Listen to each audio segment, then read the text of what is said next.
আসসালামু আলাইকুম প্রিয় দর্শক, অন্য মঞ্চের আলাপ চাইতায় আপনাদের সকলকে আমন্ত্রণ জানাচ্ছি। আসসালামু আলাইকুম। আজকে এই মুহূর্তে আপনাদের সামনে যখন এসছি তখন বাংলাদেশে বিভিন্ন রকম অঘটন ঘটেই চলছে। আপনারা সবাই জানেন যে আজকে ভোরে সাবেক সচিব শহীদুল্লাহ ওনাকে ধরা হয়েছে এবং আরও কিছু ধরা হবে, যেটা আপনারা সবাই জানেন। তো সবচেয়ে মজার বিষয় যেটা আপনারা থাম্বনেলে দেখেছেন যে যমুনায় জরুরি বৈঠক। এই বৈঠকটা আসলে গতকাল সন্ধ্যার পরে হয়েছে জরুরি বৈঠক। যে বৈঠকটা যে হয়েছে এই বিষয়ে কোনো নিউজ প্রপারলি কোনো পত্রিকায় আসেনি। এই বৈঠকের প্রথম যতটুকু জানা যায় সেটা হচ্ছে যে আমাদের ডাস্টবিন শফিক ফরেন সার্ভিসের একটা মিটিংয়ে উনি বলেছেন যে ওনাদের তত্ত্বাবধায়ক এই ইউনুসীয় গভর্নমেন্টের একটা বৈঠক হয়েছে, সেখানে ওনারা সিদ্ধান্ত নিয়েছেন পুলিশ এবং আইন প্রয়োগকারী সংস্থাকে কঠোর নির্দেশনা দেওয়া হয়েছে যে আওয়ামী লীগের ঝটিকা মিছিল বন্ধ করার জন্য।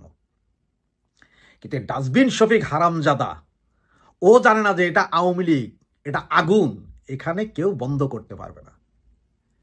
গতকালকের যে মিটিংটা হয়েছে প্রধান উপদেষ্টার বাসভবন যমুনাতে, সেইখানে 11 জন উপদেষ্টা উপস্থিত ছিলেন এবং পুলিশের ঊর্ধ্বতন কর্মকর্তা, ডিজিএফআই, এনএসআই এর ঊর্ধ্বতন কর্মকর্তা ছাড়াও পিএসও কামরুল হাসান, সেনাবাহিনীর পিএসও কামরুল হাসান উপস্থিত ছিলেন। সেখানে ওনারা সিদ্ধান্ত নেন যে আওয়ামী লীগের মিছিল, আগে যেখানে 5ই আগস্টের পরে সর্বপ্রথম মিছিলটি হয়েছিল 8 জন ব্যক্তি নিয়ে ঢাকায় মধুর ক্যান্টিনে, সেখান থেকে আর 5 জন ধরাও খেয়েছিল। এরপর থেকে আওয়ামী লীগের ছোটোখাটো মিছিল হতো 10 জন, 15 জন, 20 জন বিভিন্ন জায়গায়। কিন্তু হঠাৎ করে গত শুক্রবার থেকে এই মিছিল আর ঠেকানো যাচ্ছে না। শুক্রবারে প্রায় 1,500 লোকের মিছিল, সেই শুক্রবারে আরও 3-3টি মিছিল ঢাকা শহরে, শনিবারেও মিছিল, রবিবারেও মিছিল, আজকেও আবার কুমিল্লা সহ আরও বিভিন্ন জায়গায় মিছিল হচ্ছে। সুতরাং এই মিছিল ঠেকানোর মতন কোনো উপায় গভর্নমেন্ট দেখছে না। সুতরাং ওনারা এখন সিদ্ধান্ত নিয়েছেন যে ঐক্যমতের ভিত্তিতে একটা ইলেকশন যেহেতু ওনারা করতে হবে ঐক্যমতের ভিত্তিতে, সুতরাং আওয়ামী লীগ ঠেকাও। তো ঐক্যমতটা করবেন কিভাবে? আপনি আওয়ামী লীগকে নিষিদ্ধ করলেন, 14 দল নিষিদ্ধ করবেন, জাতীয় পার্টিরও নিষিদ্ধ করবেন, তো সব নিষিদ্ধ করে দিয়ে তো থাকবে আর কত, 40%। তো ওই 40% কি? যাহাই জামাত, তাহাই বিএনপি, তাহাই এনসিপি। সুতরাং আপনারা তো ভাইয়ে ভাইয়ে খেলা করবেন 40%, আর এই 40% নিয়েই আপনারা ইলেকশন করবেন, আর আমরা সবাই আঙ্গুল চুষবো, এই তো। সুতরাং আওয়ামী লীগের এই যুদ্ধাঙ্গের মনোভাব এবং মিছিলে অনবরত লোক সমাগমে ভয় পেয়ে গেছে ইউনূস সরকার।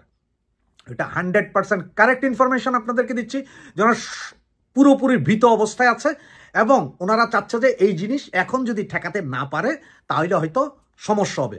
এবং আপনি একটা জিনিস খেয়াল করবেন, কালকের মিটিং অনেক পত্রিকায় আছে, আপনি দেখবেন এখনো খুঁজলে বা ইউটিউবে খুঁজলে এই ডাস্টবিন শফিকের একটা কথা শুনবেন যে পৃথিবীর কোনো শক্তি ফেব্রুয়ারির ইলেকশন থেকে আমাদেরকে পিছু হটাতে পারবে না। মনে হয় যেন উনি কোনো রাজনৈতিক সরকার, ওনার পেছনে বিশেষ রাজনৈতিক ব্যাটালিয়ান আছে যে পৃথিবীর কোনো শক্তি, আর পৃথিবীর কোনো শক্তি আওয়ামী লীগরে ঠেকাইতে পারবে না, এইটা বলতে পারি।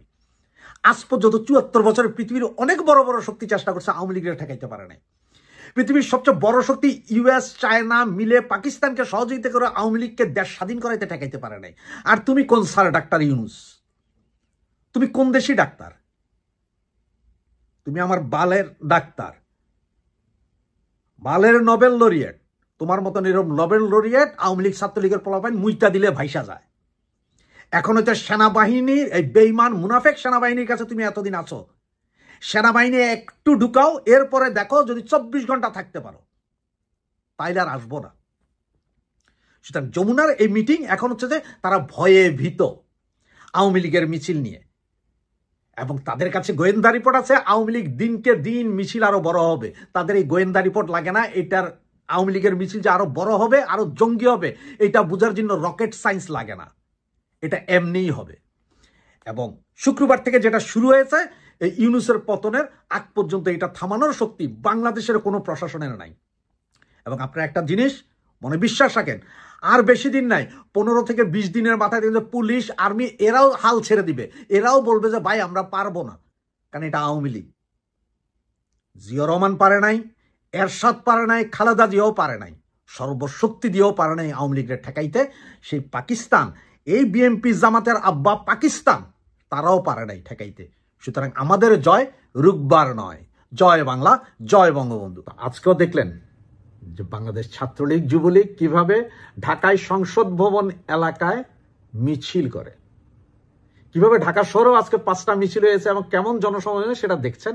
এবং প্রতিদিন, এখন থেকে প্রতিদিন বিভিন্ন জায়গায় এই মিছিল দেখতে পারবেন।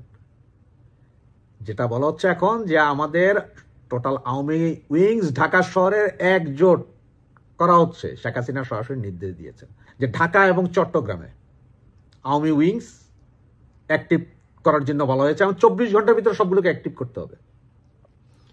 ঢাকার ওই দুজনের সাথেও কেরানীগঞ্জের আরেকজনকে অ্যাক্টিভ করা হয়েছে আজ সকালবেলা, কেরানীগঞ্জের উপজেলা চেয়ারম্যান। এবং চট্টগ্রামে 5 জন ব্যক্তির নাম বলা হয়েছে।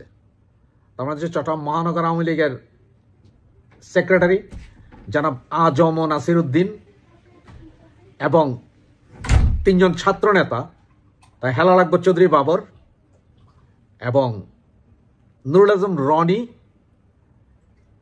এবং আওয়ামী লীগের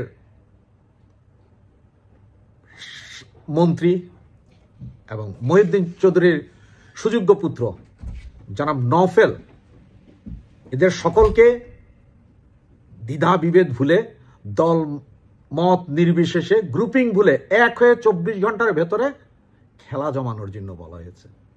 আর চট্টগ্রামের যে 4 জনের কথা এখন বলেছি তার মধ্যে আরেকজন বাকি আছে, সে নামটা আমি এখন বললাম না, কারণ ওই নামটা বলতে নিষেধ করা হয়েছে, যার কারণে এটা বললাম না।